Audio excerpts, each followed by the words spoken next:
Anyway, welcome. I'm so happy to have you here. I want to thank Deutsches Haus for hosting us at this wonderful in-person event, and Eileen Galuli and the Society of Fellows and Heyman Center for the Humanities for bringing this all together so beautifully. And of course, all of you for coming out to be here to celebrate our wonderful colleague and friend Colm Tóibín's latest novel, The Magician. I could have said latest book, but that would actually be inaccurate. Since then, since publishing this one, he's actually brought out a spectacular book of poems. So this will surprise no one, maybe, but congratulations on that as well. So my name is Sarah Cole. I'm the Dean of Humanities here at Columbia, and this event makes me so happy for a number of reasons. Of course, it's to celebrate and think together about the work of our wonderful colleague, Colm, and all that he brings to us with his writing and his teaching and his presence here, but specifically to do so in the context of Columbia. When the book first came out, I immediately thought, well, we have to do a lovely event at Columbia for the publication of this book.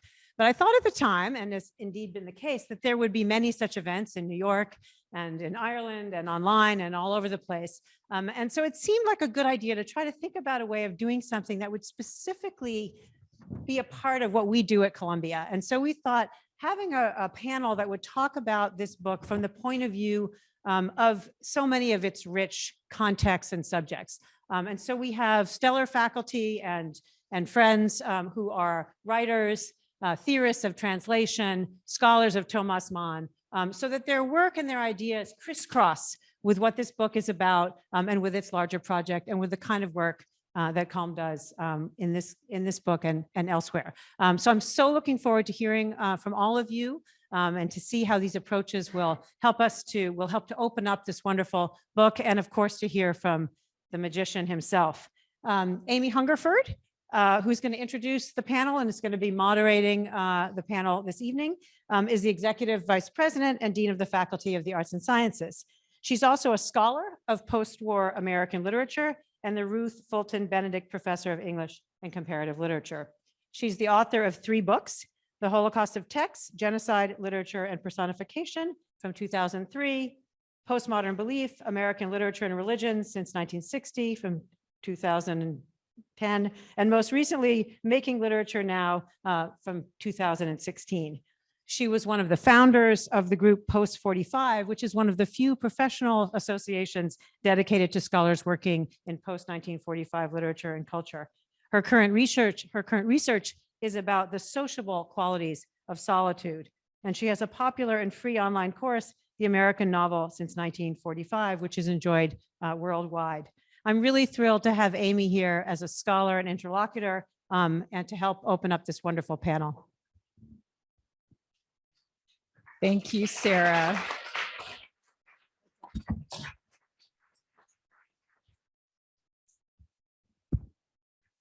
Thank you, Sarah. Oops, I'll put this back in a minute. Thank you, Sarah, for bringing us together, and thank all of you for coming. It's wonderful to be in person and enjoying each other's company for this wonderful celebration. So I'll introduce the panel. To my left is Hugo Hamilton. He is the best-selling author of a book called The Speckled People, a memoir of his German-Irish childhood in Dublin, growing up with his German mother and prohibited by his revolutionary Irish father from speaking English. His work has won many international awards, including the French Prix Féminin Étranger and the DAAD Scholarship in Berlin, as well as the prestigious Bundesverdienstkreuz Order of Merit, which was awarded by the German state for his understanding of cultural diversity. Hamilton is a member of the Istana Arts Body in Ireland and lives in Dublin. His latest novel, The Pages, was published by Knopf in February. To Colm's right is Mark Anderson, professor of German at Columbia, and he has served often as the director of Deutsches Haus, where we're gathered this evening. Reading Thomas Mann's novels and stories was one of the reasons that made him want to become a scholar of German literature. He has written about and taught Mann's work for many years and is currently teaching a senior seminar on Buddenbrooks, and they're reading it in German, which is an exciting thing. And to his right, Susan Bernofsky is an author and prize-winning translator of 7 works of fiction by the great Swiss-German modernist Robert Walser, as well as novels and poetry by Yoko Tawada, Jenny Erpenbeck, Franz Kafka, Hermann Hesse, and others. Her most recent book, Clairvoyant of the Small, The Life of Robert Walser, was a finalist in the 2021 National Book Critics Circle Award for Biography. A Guggenheim, Coleman, and Berlin Prize Fellow, she teaches literary translation at Columbia University School of the Arts and is currently working on a new translation of Thomas Mann's The Magic Mountain for Norton. And finally, Colm Tóibín is the Irene and Sidney B. Silverman Professor of the Humanities at Columbia, and he is, of course, the reason we are all here today. A world-celebrated writer in multiple genres, Tóibín began his professional writing life as a journalist, going on to write plays, short stories, 10 novels, and most recently his first collection of poems, Vinegar Hill, which I wanted to show you today. It's lovely, and there are some beautiful poems here. His work has been translated into 30 languages. He's a contributing editor at the London Review of Books, Irish Laureate for Fiction, and a vice president of the Royal Society of Literature. Tóibín has been an ardent partner to certain other writers of the past, Henry James, and for our purposes today at Deutsches Haus, Thomas Mann. Out of that imaginative partnership, he has written now an extraordinary pair of novels, The Master and The Magician, that fully enter the lives of these two. Today, Colm will read from The Magician, and then we'll join in conversation with our wonderful panel before we open up for questions from the audience. It is a privilege to welcome you tonight, and most of all, to call you our colleague here at Columbia. Please welcome then our own Professor Tóibín. Thank you very much.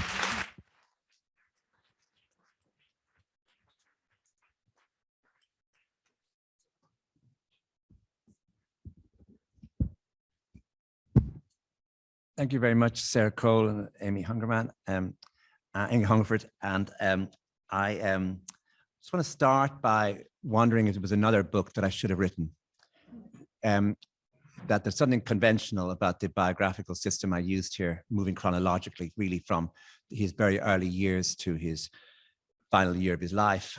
It was done for a reason. It was done because flashback wouldn't work, because it was essential for the reader to imagine, to create the illusion that the First World War was not about to occur in 1914, and that it came as a surprise, as did the Munich Revolution, as did the rise of inflation, as did the rise of Hitler, as did the Second World War, as indeed did the Cold War, that each thing came to Thomas Mann as a surprise. It wasn't so that each time you need to be able to create it as though the week before it wasn't going to occur.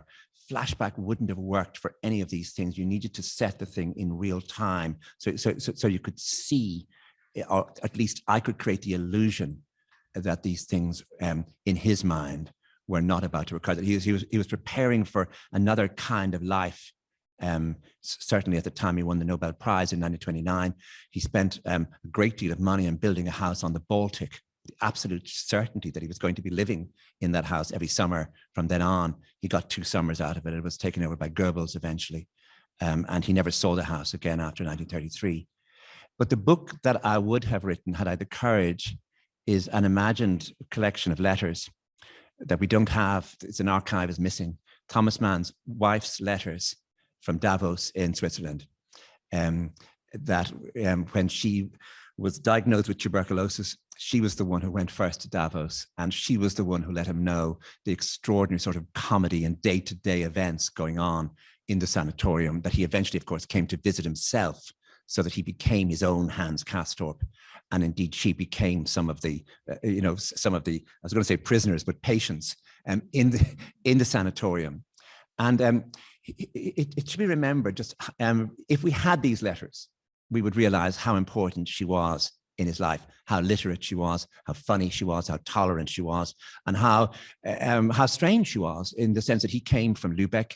He came from a provincial background, even though he published Buddenbrooks at the age of 26, so was noticed in Munich she was from a much, I suppose, much more bohemian and much more exalted sort of world in Munich that he really had his nose up against the window of.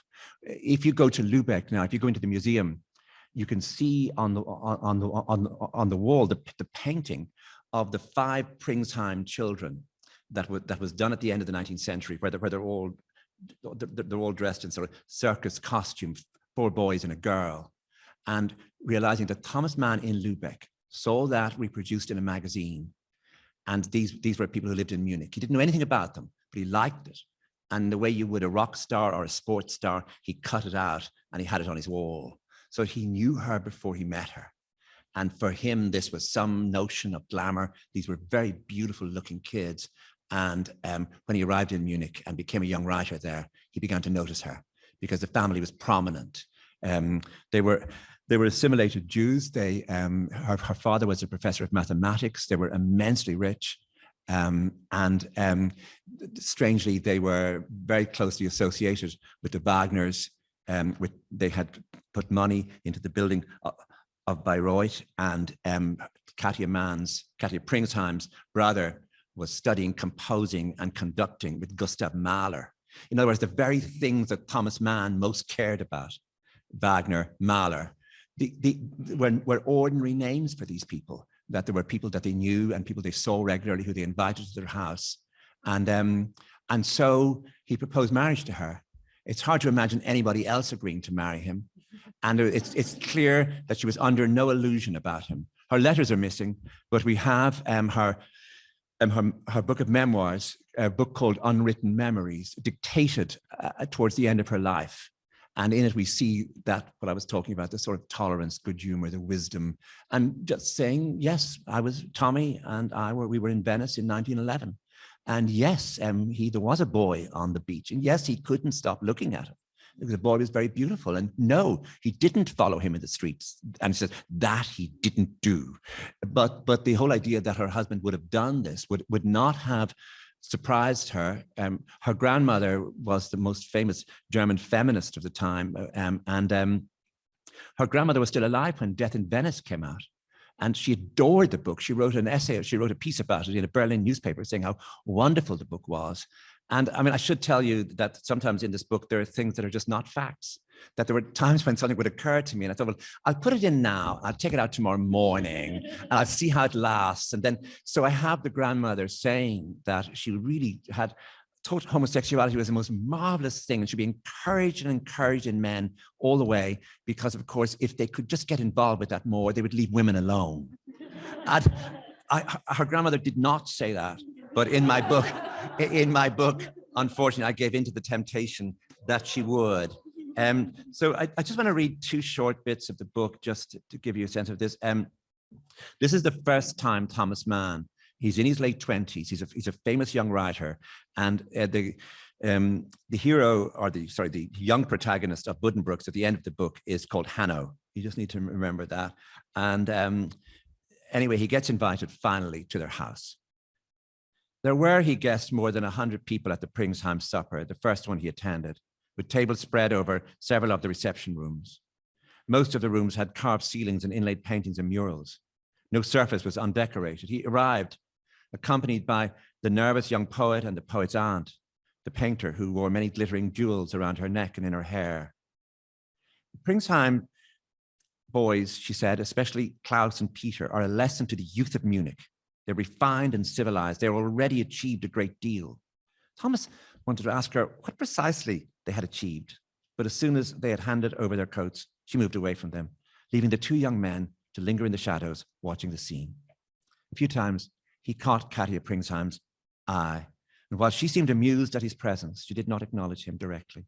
When supper was over, he asked his friend to introduce him to Katia and her twin, Klaus, who were standing in the doorway having an intense conversation. He could see Katia smiling as she interrupted her brother, putting her finger to her lips to stop him speaking. Although they must have been conscious that Thomas and the poet were approaching, they did not turn. The poet reached out and touched Klaus's shoulder. As Klaus looked at him, Thomas saw how beautiful he was. He almost understood why Klaus did not frequent the cafes. He would have been singled out and stared at. His politeness, the understatement, in his tone, the neatness of his dress would have stood apart from the abrasiveness and the shabbiness then in vogue. Thomas, aware that Katia was watching him as he took in her brother, directed his full attention to her. Her eyes were the same deep dark color as her brother's. Her skin was even softer. Her gaze was unembarrassed. Your book is much admired in this house, Klaus said. In fact, we all fell out because one of us hid the second volume. Katia stretched lazily. He could see the boyish strength in her body. I will not mention the culprit, Klaus went on. My brother is tedious, Katia said. We call you Hanno, Klaus said. Some of us do, Katia said. We all do, even my mother, who hasn't finished the book yet. She has finished it.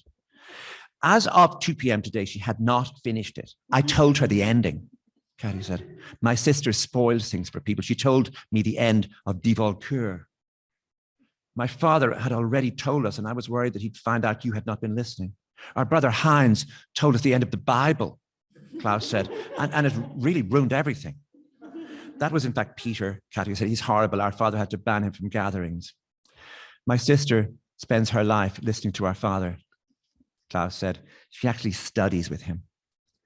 And the second bit I want to read is 40 years later, when Hitler has come to power. The Manns moved first to Switzerland, then to France, and then to Princeton, and then they went to California, where they built a house in Pacific Palisades that the German government has recently restored as a place for scholars to go and work.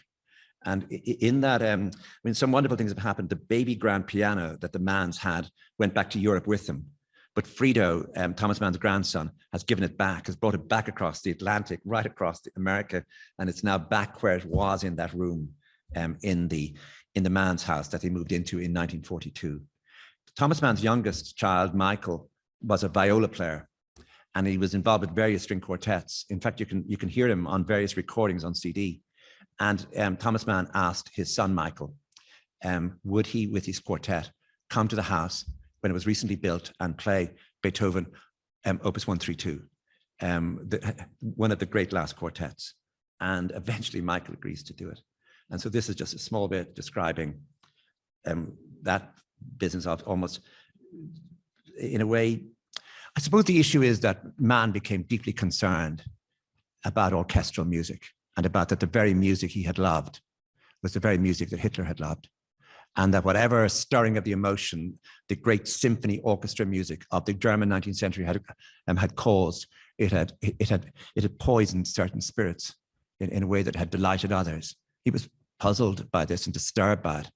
But of course, with the string quartet, the same things do not apply, or at least so he felt, so that he could listen to this Beethoven quartet without feeling the same sort of I suppose, tensions as he felt when he was listening, say, to Wagner's orchestral music, or indeed to even to Mahler. But anyway, this is the music.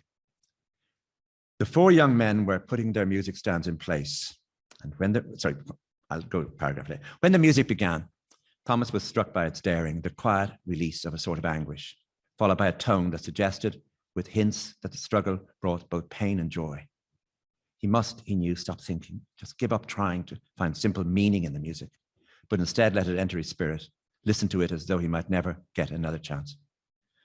It's hard not to look at the players, however, and not to study their seriousness and concentration. Thomas watched them, taking their cues from the lead violinist. The lead violinist and Michael on the viola seemed to spar, taking energy from each other. The music edged towards resolution and held back for a moment before it soared. He glanced over at Katia, who smiled at him. This was the world of her parents, who had hosted so many such chamber concerts in their house in Munich. Out of this old world from which they had been forced to flee, Michael, their son, had emerged as the one with musical talent. Thomas watched him playing with slow care, showing no emotion, as handsome and self-possessed. He let the viola's dark sound hit against the sweeter sound of the two violins. As the music continued, the lead violinist and the cellist shed some of their Americanness. The rangy, friendly, masculine openness apparent earlier was replaced, he saw, by vulnerability, sensitivity, until they could have been Germans or Hungarians from decades before. Maybe he thought it was merely something he imagined, something caused by the force of the four instruments playing together, as they found moments of pure connection with one another, and then went silent or played solo. But Thomas could entertain the idea that ghosts from an earlier time, ghosts who had once walked the streets of the European cities carrying instruments, ghosts on their way to rehearsal, were present here in this new house overlooking the Pacific Ocean in Southern California. Thank you very much.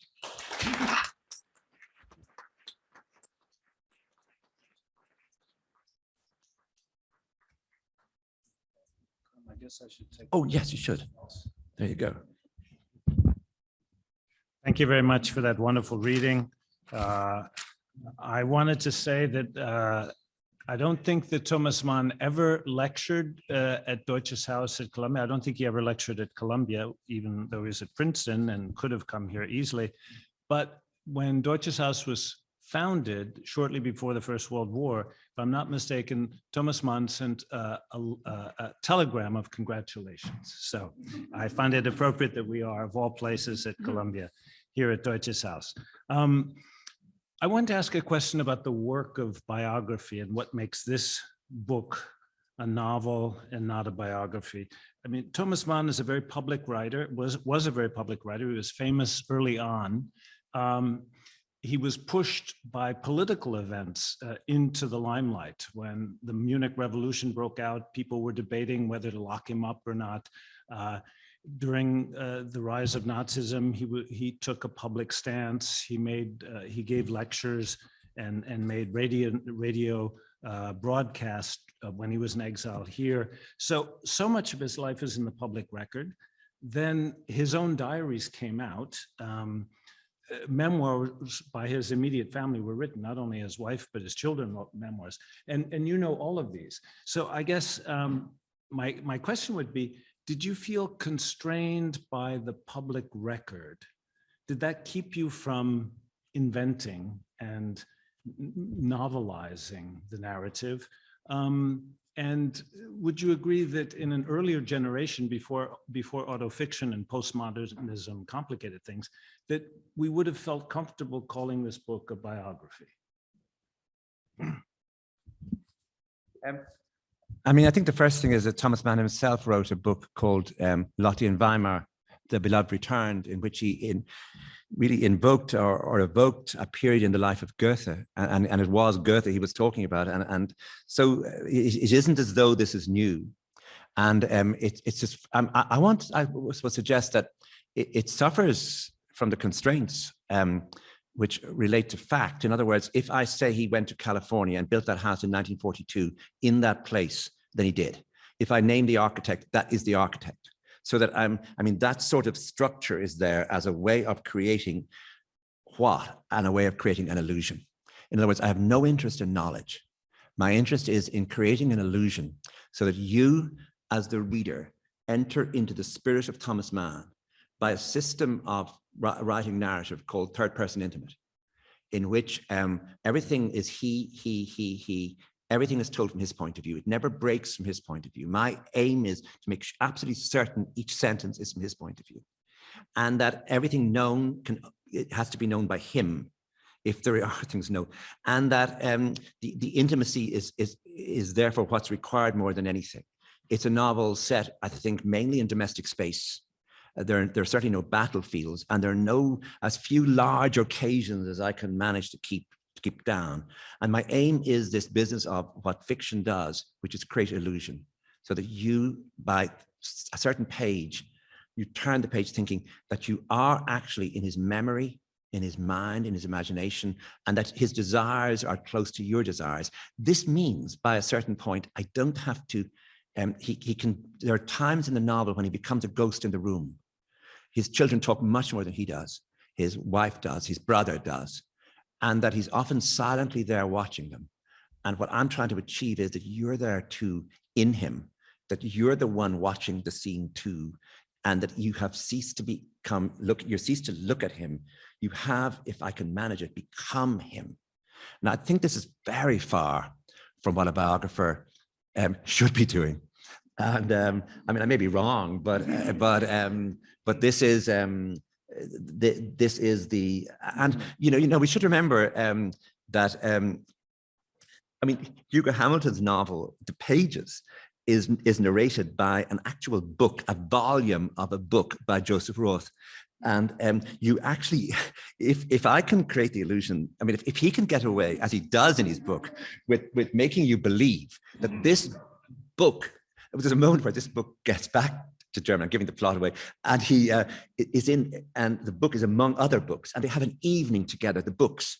You're actually completely accepting that. You're involved totally in the survival, the emotional life, the happiness of this book. Now, if you can do that, you can do this.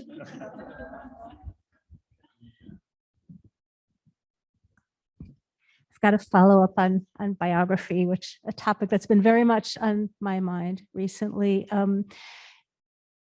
Since I'm working on the Magic Mountain, I've thought a lot about sort of what he puts in and what he leaves out and how he frames it. I've thought a lot about the fact that he stops the novel in such a way as to bracket out the 1918 pandemic, which would have very badly run interference with the tuberculosis story.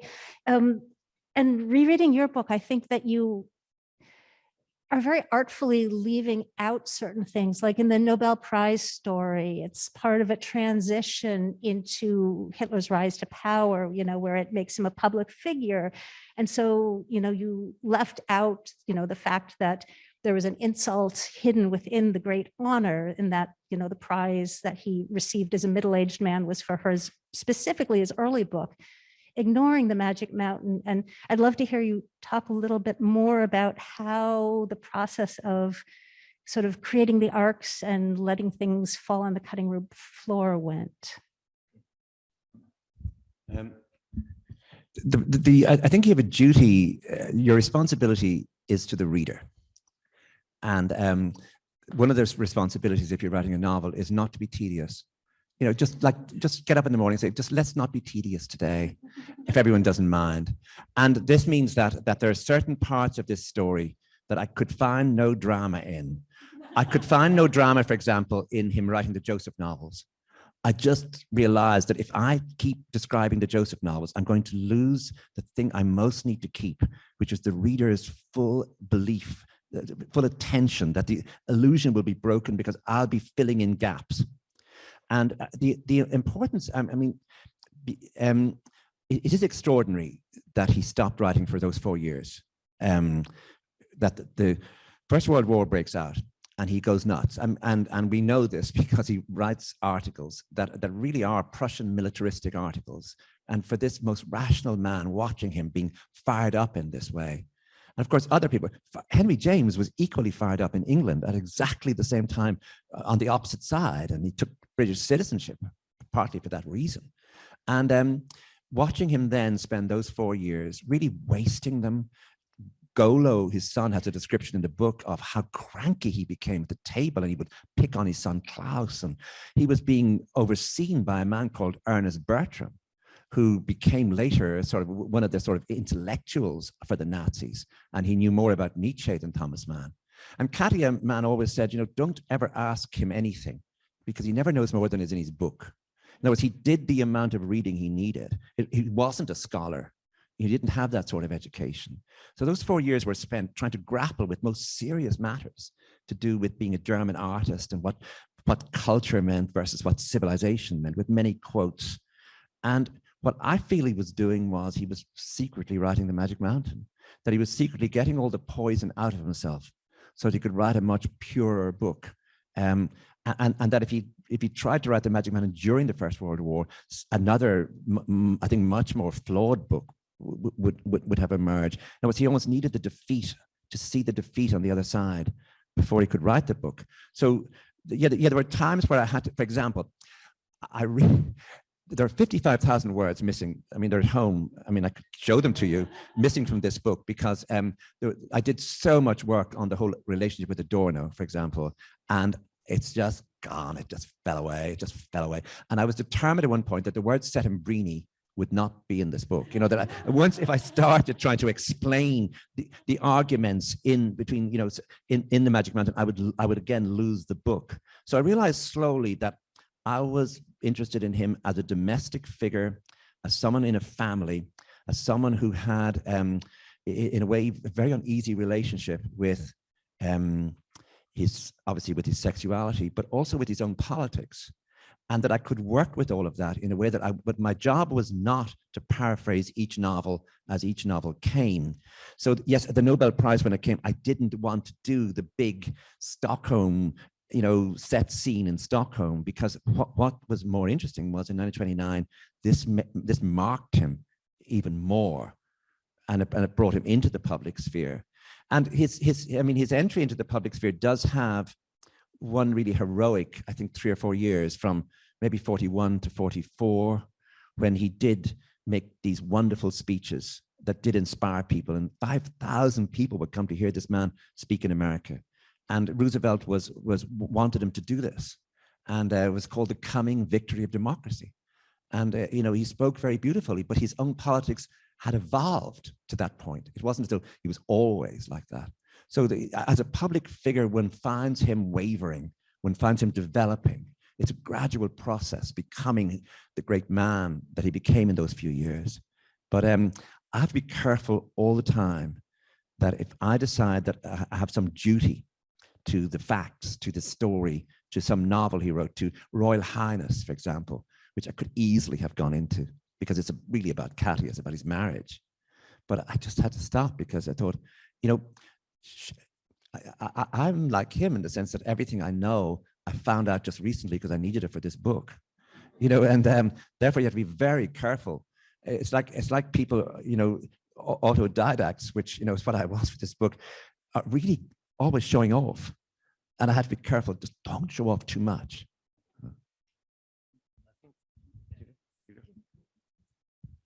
Yeah, I think it's absolutely right to describe the book as a fiction and as an illusion. I mean, I think all biography and autobiography ends up being a retelling through the imagination of the author. So it does become a story in effect. And I found with this book, I found myself engaging with it on a very personal level, because my German mother had lived through this same time as the Thomas Mann family. Her family were a mercantile family as well, who went into decline and went bust during the crash. And I remember talking about Buddenbrooks as one of the key books in her library, and the fact that Thomas Mann was banned later on. She held with Thomas Mann as one of the great writers, and it was almost as if the Mann's story, the family of the Manns, was kind of telling the story of Germany in time. And that's really brought out in this book. It's almost like the plot of Germany and German history happens in time with the plot of the Manns, particularly around with the First World War. I found that so compelling, how you're waiting to see what's going to happen next, both to the Manns and to Germany. How the Mann brothers have this rift. One of them is on the sort of the internationalist side, and Mann is on the much more nationalist side of the divide. And they eventually have this wonderful reunion, and they don't say anything. They just sort of, their minds meet in some way. And then a child comes in, and Thomas just does this thumb trick, as if everything is, you can do it. Oh, you're great. I was going to ask you to do that. But that puts an end to the First World War then, that the Mann brothers are friends again. I used anything like that that I knew I used. One of the reasons why some of the writing was easy was that Thomas Mann had no friends, and so that his wife was there. He loves the domestic sphere. But I mean, when I was reading your book, Hugo, the pages, I would have loved if Mann and Joseph Roth had become friends. What Roth could have helped him enormously to see and understand certain things that Mann wasn't seeing clearly. And of course, Mann would have, I think, benefited from it. But, there's a moment when obviously all the books are burned in 1933, but Thomas Mann's books are not. and that he doesn't break with Hitler till 36. And it is as though he's standing above the fray, that he's grander than all the rest of them, than his own brother, than Robert Musil, and all of the famous names you think who were put into the fire, partly protected by Ernest Bertram, who really gloried in the fire, wanted the fire, but he didn't want Thomas Mann in the fire. But, you know, so there is an extraordinary way that even when he was in California and is surrounded by all the German exiles, I can't find moments. I can't find, for example, that Schoenberg was ever invited to his house. He met Schoenberg at various places, but it wasn't as though the Manns, they were always suspicious of anyone, really. And he knew the other writers didn't like him. He knew that Musil really despised him. And he sort of lived apart from them. And that gave me something for the book, because I could think about that idea that he was never certain of his own importance. He loved, therefore, receiving awards and being praised, because there was a great insecurity at the heart of him. And also in my version of the story, his life is dictated by loss. That the early loss of Lübeck, of the family business being wound up, which really, animates Buddenbrooks, because he's working with a book really of memory, of trying to rebuild something that's completely gone, which happens again with Dr. Faustus, where, even in the whole world of Adrian Leverkühn in Bavaria, he's building something that he can never have back himself, which is that time in Germany when things were much less clear. So I mean, I needed a sort of an animating principle. An emotion at the heart of him was not merely that he was a writer who wrote, but that he was a very uncertain figure who was nourished by loss and by a sort of instability, a personal instability, of course, which really effectively is homosexual. I mean, he was one of the reasons why Katia loved being married to him, at least in my book, is that her father was a great philanderer. And at least Thomas Mann didn't ever look at another woman. So she didn't have that trouble. And but of course, that because he was so closeted, and because his Erica and Klaus, his children, were so open with their homosexuality, that also gave him another reason to have a sort of nourishing undercurrent going on in him all the time, of loss, of fear, of uncertainty and instability, against the public figure who seemed so sure of himself. If I may, I was fascinated by the houses in the book, and I would love to hear you talk about that. And the word build came back in so many of your sentences just in this last comment. And I wondered what the relationship is between the sort of human structures that you think about in such delicacy and those often very beautiful, inviting, intimate spaces that you create with the houses. I went to Poling in Bavaria, and that was the place where Thomas Mann's mother had retreated from Munich and where she died. But it was also the place where he had brought Adrian Leverkühn in his novel Dr. Faustus to live his final years. And eventually I got directed, it's a small place, I knocked the door, and a woman came to the door and spoke immediately to me in English. She said, "Do you want to see the house?" And I said, "I do." But I thought at first I was seeing Thomas Mann's mother's house, but that was just there. That was next door. But she showed me Adrian Leverkühn, his bed, where his piano was. It was like being shown Leopold Bloom's house or something. And she showed me, this is where his piano was. And it was just a piece of absolute magic, because I realized that in Pacific Palisades in 1946, when Thomas Mann wanted to give his German composer a place to go, he brought him to the place where his mother had lived. And he invoked that place in Bavaria for himself again as a sacred space in the novel. And of course, he did the same with Lübeck, with Buddenbrooks. But the house that really got me going was the one in Brazil, where I went with the Australian novelist Richard Flanagan, who told me something that I've never, ever since found out if it's true or not. He says that the stars are lower in the southern sky. And I nodded in agreement. And he lives on the water in Tasmania. So he said that because the house is in an inlet, it's on the water, it's an inlet, the water is extremely calm. And that at night, the stars would be so bright that you could read upstairs in that house. And she was born there. Her father was German. So this is Thomas Mann's mother. Her father was German. Her mother was Brazilian, meaning she was of mixed race. And she was brought back to Germany when she was about 7 or 8. So he had that. All I imagined was, what would the first night be like to come to the sky of Lubeck, the overcast northern European sky from this world? And so they always had that in the background, that house. And but the house in Pacific Palisades, I went there first in 2005, and the woman who lived there was in her 80s. She had bought it from the Manns. And so she could show me, you know, he had something that he had his own study, which is very like his study in Princeton, meaning a shadowy space away from the domestic space. And he had his own staircase, which wasn't part of the rest of the house, to go up to his own bedroom. So in other words, the whole house was created. So the magician would have not just his privacy from visitors, but his privacy from all of them, that he could sneak up to his own space. So yeah, seeing the houses was really inspiring. I got so much energy from seeing all of those houses, including the one he built with the Nobel Prize money that he only had a few years in, because that had a great sadness attached to it. Because he must have imagined he would be there so much. And the houses were absolutely vital for me in just building the emotions in the book.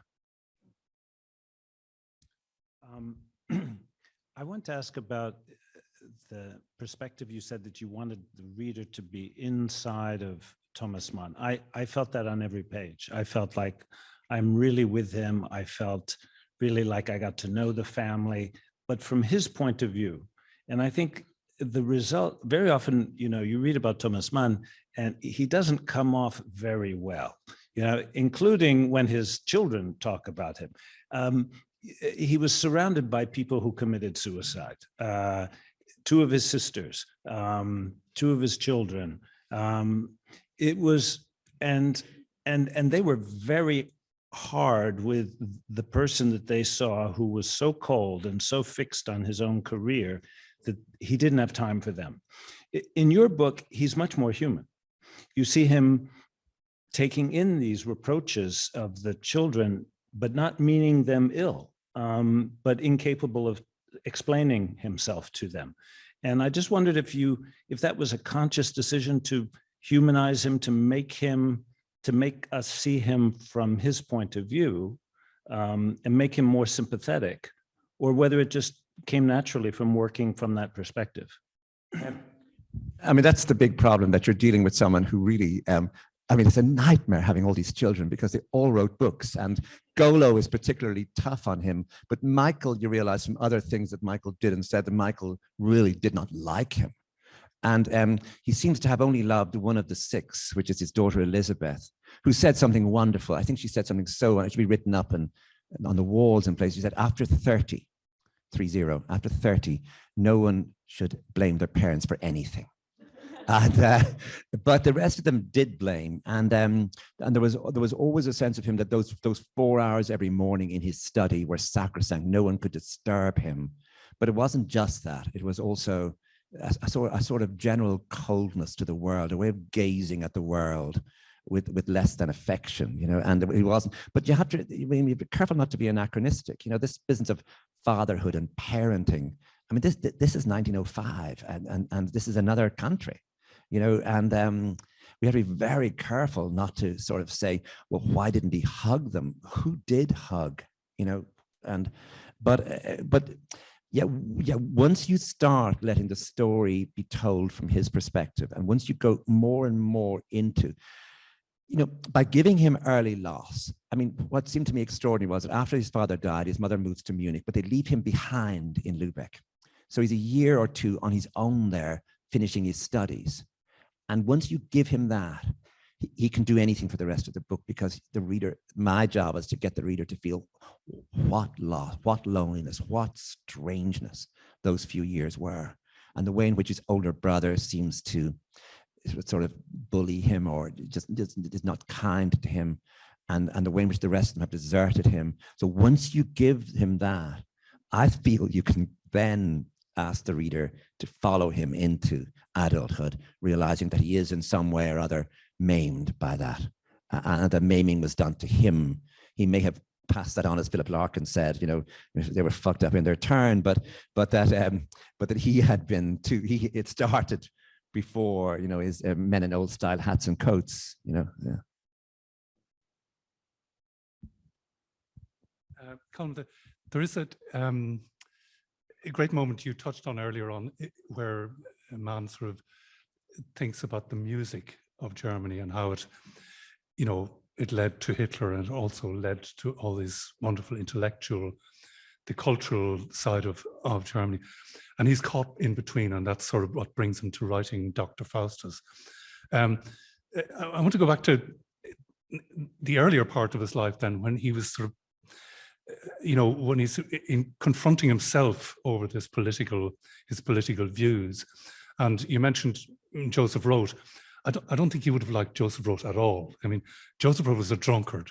He hated drunkards, you know, and that's one of the reasons he couldn't stand his brother either, you know.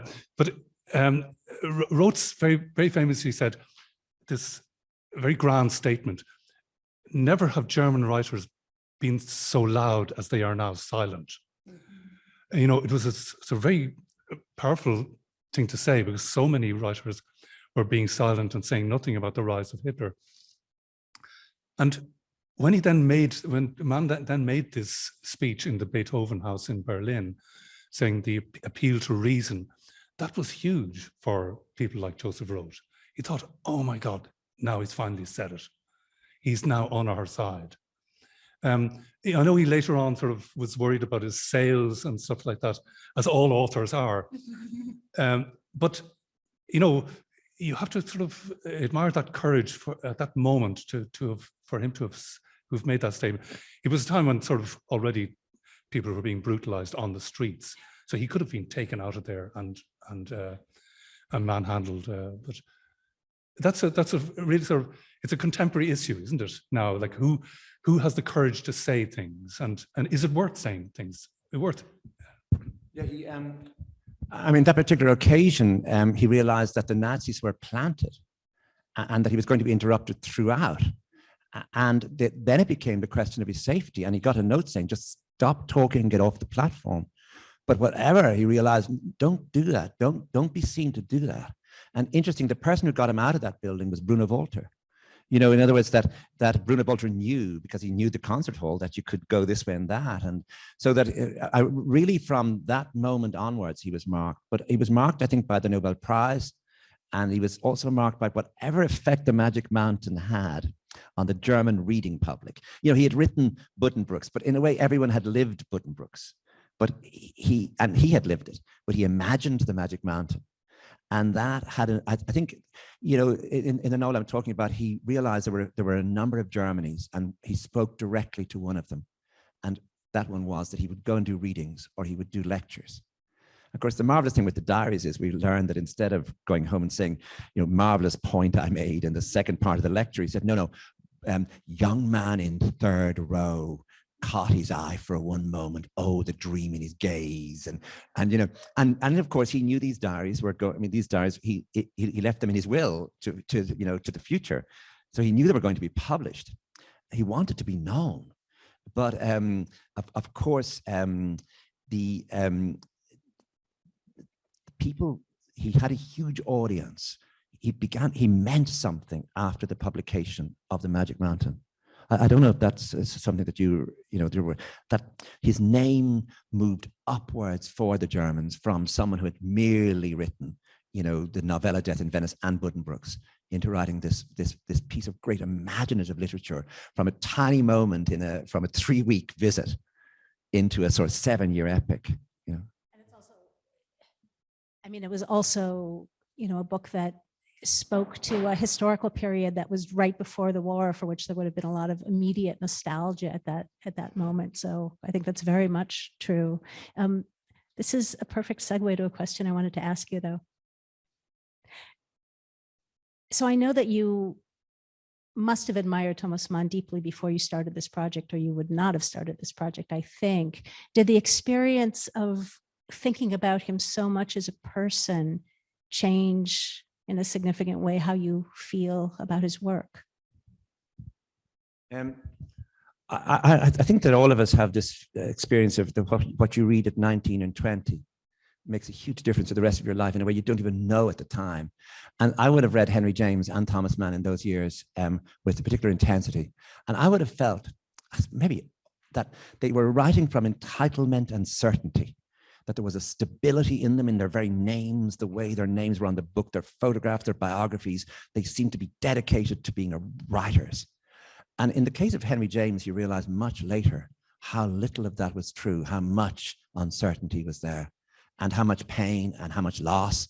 And in the case of Thomas Mann, the diaries really do change things, and his children's writings about him, and the sort of study of his wavering politics, that you realize that you're dealing with a sort of, this is not a question of, he becomes an ordinary man for you, but I mean that the ingredients that made him who he was are odd ones. They're intense, and they're untidy, and they're flickering, and they're hard to pin down. So I became interested in that idea that he couldn't be pinned down. Don't try to name him. Don't try to claim him. Don't try to understand him. Just give us the next image. Where was he then? And he's always watching. He's always uneasy. He's always ready to retreat. And the last thing he's ready for is to become a sort of political hero. And yet, in that unlikely way that's European fiction is so filled with, the fellow who's least likely becomes the one who speaks most truth. We know this in Ukraine at the moment. In other words, Ukraine is, that Zelensky has a mixture of Felix Krull, and there's an element of, but elements of someone being selected, for some reason. And there's an element of, certainly when there were people like Bertolt Brecht watching Thomas Mann in the 40s, realizing and certainly his brother Heinrich watching him, how has this one become the great American figure representing democracy? How has this occurred? And so that idea interested me, of the sort of implausibility, the strangeness, the instability. And of course, when you work with that, you're working with areas of weakness in him that interested me. I felt immensely tender towards him, which I suppose is wrong. You're meant to kill your darlings, aren't you, if you're a novelist? But, he felt tenderly towards Hans Castorp, didn't he? And so, yeah, baby him, yeah, okay. There you go. Should we go to some audience questions? Yeah. Yes.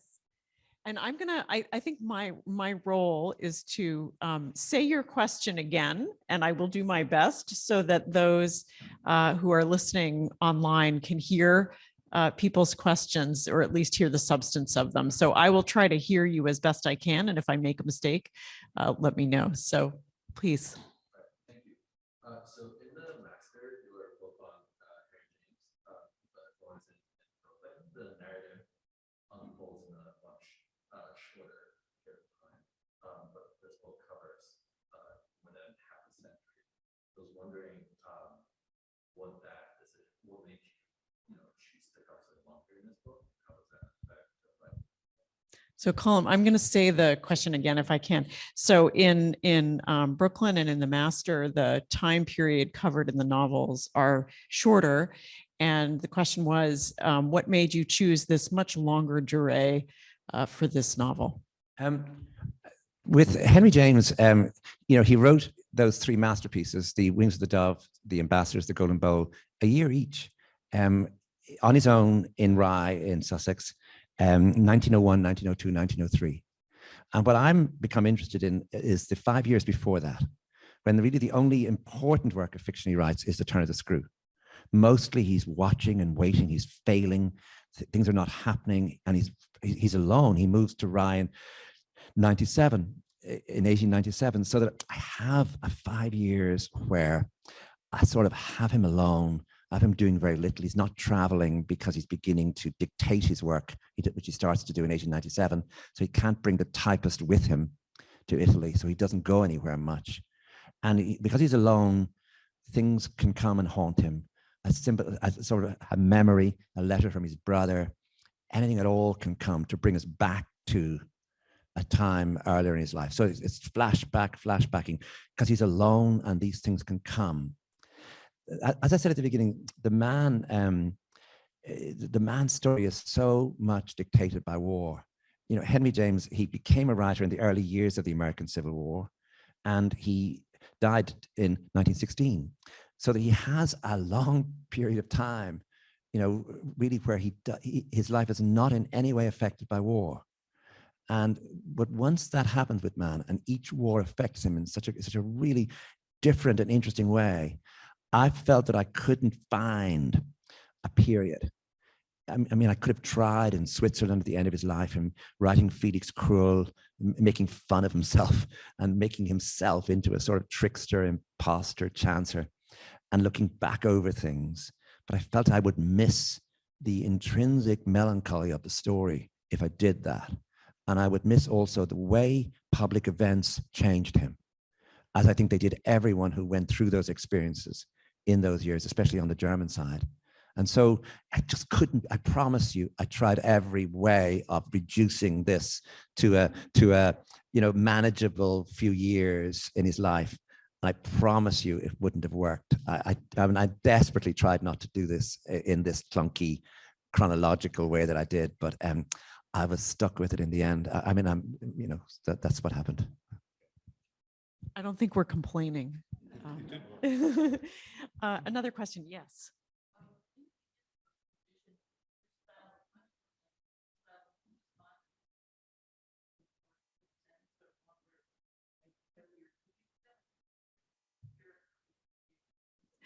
I'll try to reproduce that. So the questioner is suggesting that your style bears the marks of Thomas Mann at the beginning, heavier sentences and longer. And was that an intentional thing, or did it just sort of creep in? No, it was not intentional. And I don't think, God, that would be a wonderful thing if you could get that style into an English language novel. But you see, I think what happens is that dialogue takes over the book because his children grow up. And so the whole point of various chapters become what Erica has to say, and Klaus arriving, and Golo deciding to point out the truth to everybody, and Katia saying something ironic and wry. And so the big challenge then was, what do you do with this dialogue? How do you write dialogue in another language about people 100 years ago? And especially when people have this image of what German sounds like, the fact that verb is always in the wrong place. And are you going to try and reproduce that and to give this sense of their foreignness to the language that you're writing in? And I've made a decision not to do that. I made a decision to look to the 1920s and to look to the way that something like The Sun Also Rises, to look to the way Hemingway's characters interrupt each other, you know, that all the dialogue is snappy, short, brisk, and as witty as it can be, and to see if I could make Erica, Klaus, and all the rest of them talk like that, with him sort of bemused by this, but so that it might seem as the book moves on sort of less, but we are moving into the 1920s, and I'm trying to capture a thing that's in English in the 1920s, and I'm desperately trying to keep away from any notion that I'm transcribing or that I'm involved in a sort of transliteration or so that's why it might seem like that. Another question. Yes.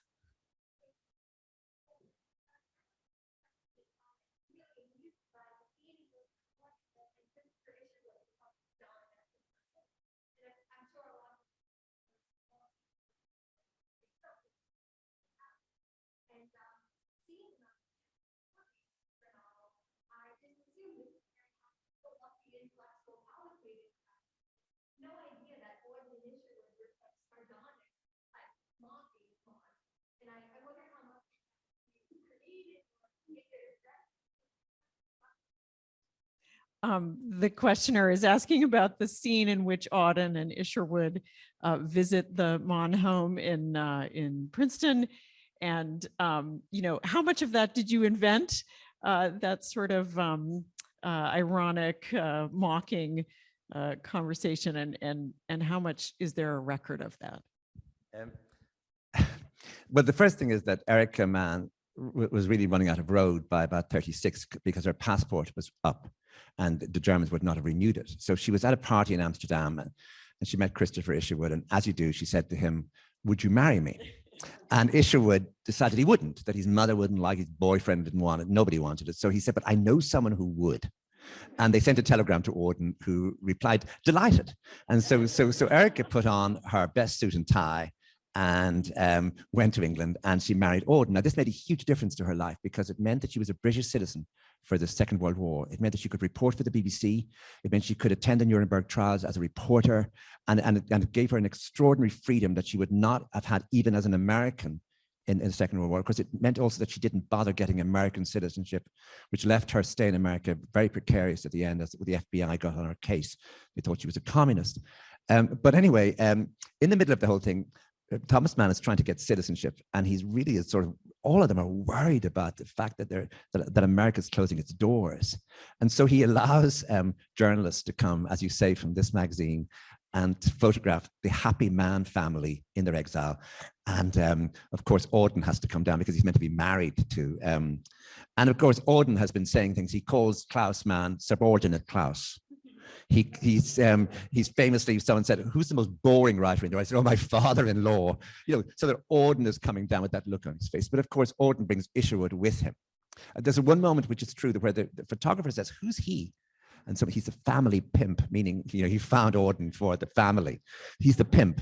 And but of course, Mann, in my imagining of the story, is really anyone who's not closeted homosexual frightens him.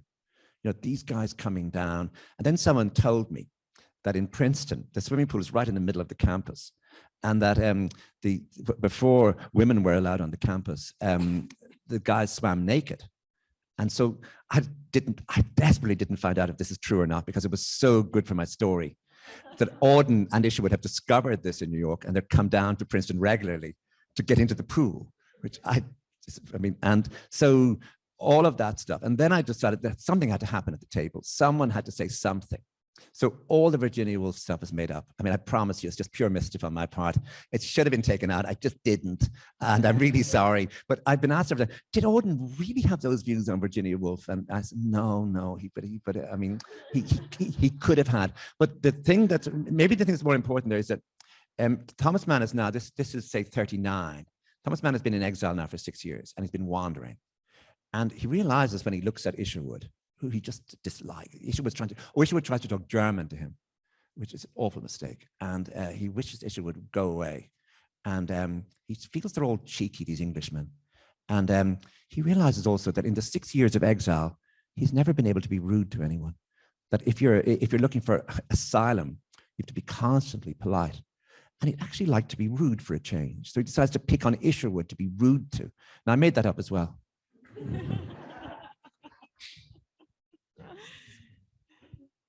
Another question. I'm going to let, oh, yeah.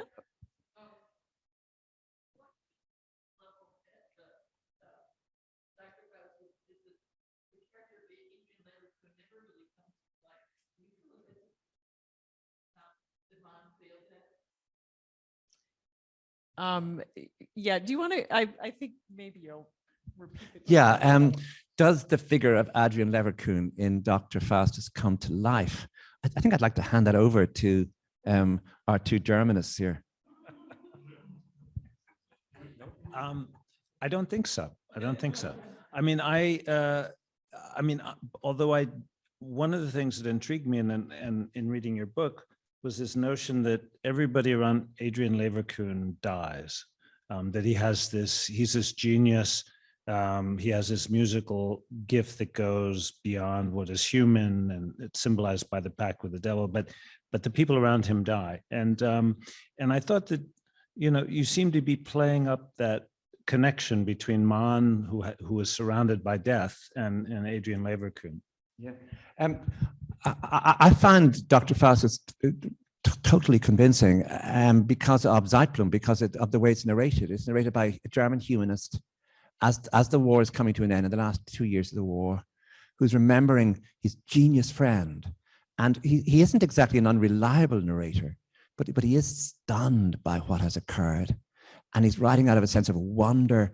You know, this extraordinary friend of mine wrote this famous music, and I'm the only one who knew him all the years, and I'm telling his story. So there is a sense of it is being told in any case at one remove. And Mann is using anything he can find. He's using bits of Schoenberg.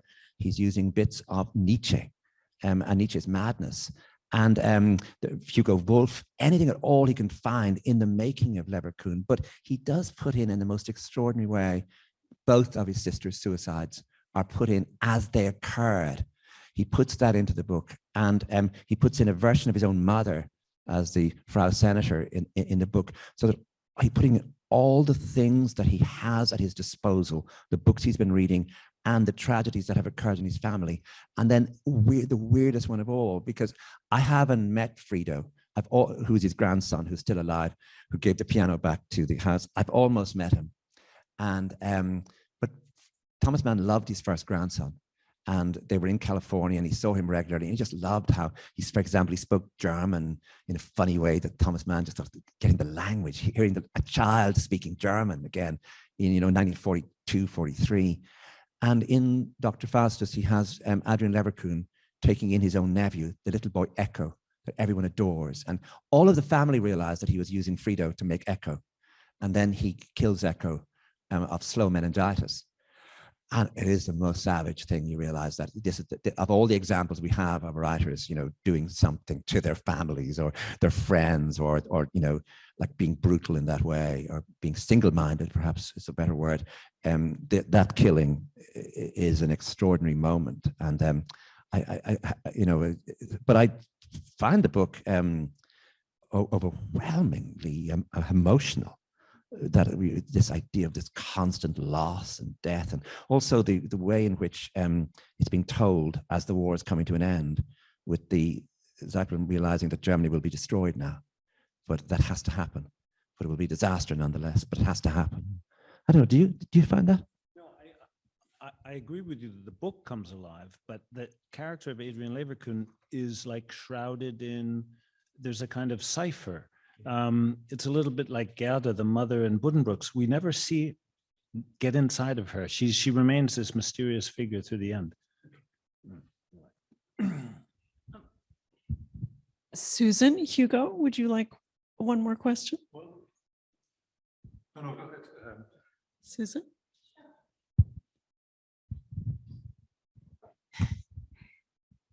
I want to ask a question about time. The big Thomas Mann subject, I'm suffering under that in Magic Mountain now, where there's, there's some stretches where things go really fast, and there's stretches where things go very, very slow. But I think of you as a writer who knows a lot about how to make time go fast and slow too. Like Brooklyn, things go very, very, very slow until they go very, very, very fast. Is Thomas Mann as a writer of time important to you in that sense? When I was talking about being 18 or 19, The Magic Mountain was the most fashionable book. For me, it was more fashionable on the campus on University College Dublin, perhaps even than Ulysses was. That if you hadn't read it, you really don't join this company. It's like Godard Films, Bergman, if you hadn't seen Wild Strawberries, And one of the things that preoccupied people was the extraordinary way and he would go in, he would begin a chapter. You know what number it is, where he say, "What is time?" And he would ruminate further on the whole matter. And I suppose part of the joy of The Magic Mountain is that idea of slow time, of things becoming normalized by habit as the weeks went on, and how astonishing the first time everything happens, and then it happens, So all of that, but then you get something like Death in Venice. And that he is able to handle the most intimate business of a few days and a holiday as well. So he does have a considerable range, certainly from Buddenbrooks to but yeah, he just got it was such a good idea, The Magic Mountain, wasn't it? That his wife is in Davos, he goes to see her, and he becomes fascinated in the first few days over all the different people who are in the planetarium, the doctors, the X-ray, the whole business. And he said, a novel. there's a novel, he goes for 3 weeks, he stays for 7. And, you know, you just think, and what a genius idea it was. And did you ever, I mean, in those long debates between Settembrini and the others, NAFTA, not good NAFTA, I was going to say, couldn't be called NAFTA. Surely that's a treaty. But between Settembrini and NAFTA, are you having any trouble with those?